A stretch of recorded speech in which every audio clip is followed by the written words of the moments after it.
Hi guys, Gerald Rapsing pala to, ang sureball na negosyante. So nandito tayo ngayon sa main office branch natin sa Quezon City and magkakaroon tayo ng business talks, business presentation sa mga tao na willing kumita at gustong magbago ang buhay. So abangan nyo mamaya, papasok tayo ng seminar room, nandito yung mga kausap natin for today. Isang po ito, sobrang swerte nyo dahil itong ipakamit ko sa inyo, isa na po ito sa mga talagang nagbago yung buhay sa business natin. At marami na rin pong natulungan dito. Rapsing! Yes, talagang ni Sir Gerald.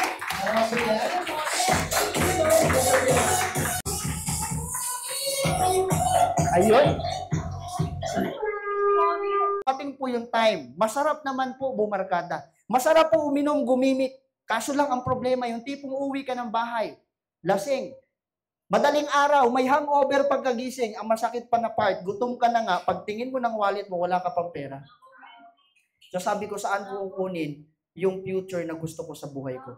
And that's the reason why, na unang binago ko sa sarili ko is yung sarili ko. Ganda po ng mga pangarap nyo, meron dito bahay at lupa. Meron dito gusto magkakotse, business, or kung ano pa man. Kaso nga lang, ang problema, may pagkakapareho. Ang pagkakapareho, ang lahat halos matatagal. Kung gusto mong simulan ang pagbabago, hindi sa ibang tao, kundi sa sarili. Pero the reason why, ang negosyo na to hindi lang about income. Hindi lang about cheque. Unahan ko po kayo. Hindi ko po inuna dito yung kita. Hindi po yung milyon. Ang una kong binago po dito again, ang una kong kinuha dito yung knowledge na kung paano ako mag-isip, kung paano ako magsalita, kung paano ako manamit, at kung paano ko baguhin ang sarili ko dahil ang pagbabago magsisimula sa sarili.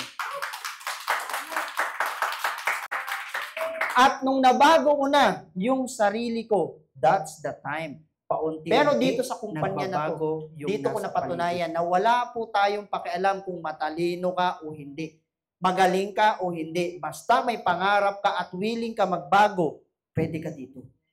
Kaya nung nabago ko na po yan, nagulat po ako. Ito po yung mga taong nakasama po namin, mga mentor po namin dito na mamimit nyo po at kasama po ng mga business partner natin, Mark Anthony Cruz, dati pong service crew, McDonald, Guadalupe, from Tondo, collector na po ng sasakyan ngayon. Sir DJ Papa, dating Counter-Strike boy, na kung saan, fresh grad, never nag-work, ngayon naka-Ferrari at kumita ng milyon. Marami ka pa mamimit. Ito po si Sir Emil, dating ahente ng kotse, pero one time tinanong siya, Sir Emil, ahente ka ng kotse, ang tanong, may kotse ka ba? Sabi niya, yun nga ang masakit. Mamaya magta-tricycle ako. Bakit? Wala akong sasakyan. Alam mo, sabi sa kanya, dito ka sumama sa amin, baka magkakotse ka. Nagulat po si Sir Emil. At anong taon na po ngayon? Sa 2024, collector na po ng iba't ibang sasakyan ngayon. At meron isa sa mga naka-challenge po, no na-meet ko po dito, walang iba, one of my mentor, Sir Richardson Hernandez. Why? Simple, ang nangyari po sa kanya, hindi nakapagtapos ng pag-aaral. After a year, 5.9 million, ngayon, ito po yung sample income niya, way back 2017. Ipapakita ko po sa inyo para mas makita po natin, again, 900 pesos. Tanong, payaman o pahirap? Parang napaisip yung iba. Akala ko ba yayaman? Akala ko ba magbabago ang buhay? Sir, bakit 900? Sabi niya, Sir Gerald, wait lang, matanong ko lang. Gano'n ka na ba katagal? Sabi ko, 1 week. Sabi niya, kaya pa lang. Sabi ko, bakit? Una, bago ka pa lang. Pangalawa, 1 week pa lang. Pangatlo, araw-arawin mo. Seryosohin mo. Bigyan mo ng time, ng effort. Yung 900, kapatid, lalaki yan. Doon po, naging 2,000, naging 3, naging 4, naging 7. After a month, nagulat ako. I'm earning 40,000 month of October. Dating ng November, from 40,000, magkano na po? 77,000. Isang buwan po yan. Okay na po sa akin to, 1 month income. Pero 2018, before the pandemic, yung 1 month income ko, naging 1 week income ko na lang po. And that's the time. Nag-top po tayo sa kumpanya, 94,000, isang linggo po, 7 araw lang po yan, top 5 sa company, 110,000, top 30 sa buong mundo sa front row, top 3 po sa buong Pilipinas, at doon ko na po pina-encash yung income ko. Katulad nila Sir Chard, na noon naupo lang ako dyan, ngayon ako na po yung nag-video. Ngayon ako na po yung nagpapa-encash, totoo pala yung kitaan. Totoo pala yung pwedeng magbago yung buhay natin. Ito po yung ID ko, yung sarili kong pera, yun na po yung bibilangin ko sa company. Alam mo, masarap na part, guys. Sabi ko, pwede na.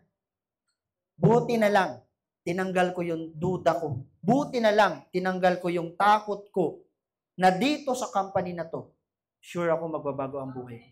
Kaya nung tinuloy-tuloy ko na po, hindi ko na po napigilan.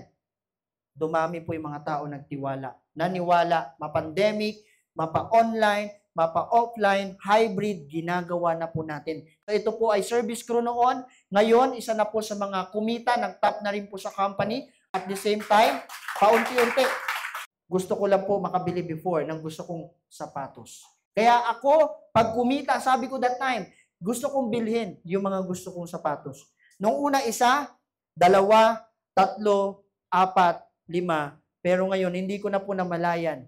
Napadami na po pala yung bili natin ng mga sapatos. Kasi noon, gusto lang po natin ng simpleng buhay. Iba-iba po ang gusto ng tao. Merong gusto, sapatos, gusto, relo, gusto, damit. Nagkataon lang po ako, nahilig lang po ako sa mga gusto kong sapatos. Kaya nung binili ko, nakakatuwa, no? Pag marami ka palang sapatos, ang hirap din pala mamili kung anong gusto mo suotin. Di ba? So ngayon, ang ginawa ko, nung marami na akong sapatos dahil sa iba't ibang bansa na napuntahan ko sa kumpanya na to, ng libre. First po, sa Hong Kong. Second po, sa may Singapore. Ang ginawa po namin dyan, nag-tour, nag-enjoy, kumain, nag-shopping ng 7 araw at pagbalik ng Pilipinas, mag-i-enjoy ka sa magandang income na naghihintay sa'yo. Kaya nga nung nagpunta kami ng Japan, napakasarap isipin na once in a lifetime experience, pag ginawa mo yung business, makakapag-tour ka sa iba't ibang bansa. At ang masarap na part, ma-experience mo kung gaano kalamig ang totoong snow. Kasi nakikita mo lang saan? Sa ref. Tama? So ngayon, ang sarap lang isipin, parang naging bata tayo. Kaya nga ginawa natin, sabi ko, sige nga, total, negative 11 degrees. Tignan natin kung gaano kalamig ang ating snow dito sa Japan. So ayan, nagubad po ako. Pero in 1 minute, hindi po natin kinaya, nagbihis po kaagad tayo. Kasi bakit? Napakalamig po. Totoo po yan, no? Way back 2020. And last year lang, nag-tour kami sa Boracay Tour. So masarap na part dito, ito po ay mga benefits lang na pwede mong makuha once na nagsimula ka na sa kumpanya na to. Maraming tao nangangarap magkaroon ng sariling sasakyan. Masarap magkakotse? Oo naman. Mainit? Naka-aircon ka. Maulan? Meron ka pa rin kotse. Ang masarap na part, sabi ko noon, kahit ito lang first car ko, sa Lancer EX, pwede na po sa akin. Pero way back 5 years ago, nung nakita ko na po ang kumpanya na to, nabili ko po, one of my dream car is a brand new Montero Sport.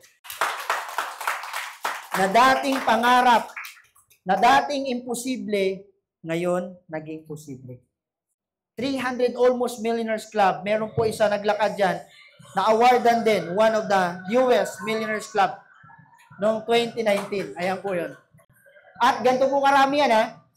Diba? Parang tatakbo lang ng pagkasenador, no? So, ayan. Pakaway-kaway pa, no? Ang masarap na part yan, guys. Ganito karami tao dyan. Ayan, no? Sa 55,000 of distributor ng company natin ang nakasama dito. Once in a lifetime experience. Na darating yung time, ikaw naman. Yes! Ikaw naman ang mag-share ng storya mo sa maraming tao. Yes! Kaya alam mo, nung nangyari na po yan, sabi ko, buti na lang. Buti na lang nilabanan ko yung takot. Buti na lang tinanggal ko yung duda. At buti na lang tinuloy ko ang negosyo. Ayan, so kumita po tayo ng almost 2.1 million. So yun po yung maganda. Pero ito lang sa dati. 'Di ba? Parang nakaupo lang sa damuhan. Tama? Pero ngayon, meron ng pag-asa sa buhay. At simple, hindi ko nasabi kanina, unang nagustuhan ko dito, yung kitaan. Pangalawa, yung produkto. Pangatlo, yung kumpanya. Maraming kumpanya sa labas, pero isa lang masasabi ko, yung company pinuntahan mo, napakabait at napaka-humble.